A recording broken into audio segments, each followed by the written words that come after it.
ধনিয়া পাতাকে আমার এলাকায় বলে হজের পাতা। আজ আমি হজের পাতা ভর্তা বানাবো। ক্ষেত থেকে হজের পাতাটা তুলে নিব। হজের পাতা ভর্তা খেতে অনেক স্বাদ লাগে। হজের পাতার গুঁড়াটা এখন ছিঁড়ে ফেলবো।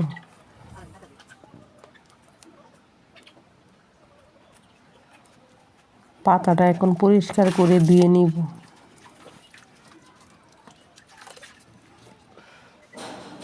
কড়াইয়ের মধ্যে হজের পাতা দিব কাঁচামরিচ দিয়ে একটু সিদ্ধ করে নিব, দিব লবণ, একটু টালা টালা করে নিব। পাটার মধ্যে কাঁচামরিচ আর হজের পাতাটা বেটে নিব।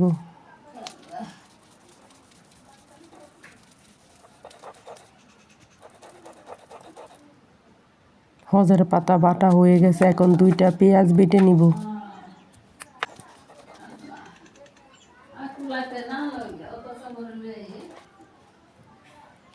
হজের পাতার ভর্তাটা বানানো হয়ে গেছে, এখন বাটিতে তুলে নিব। গরম ভাত দিয়ে এই পাতার ভর্তা খেতে অনেক ভালো লাগে। হজের পাতার ভর্তা আসলে খেতে অনেক স্বাদ।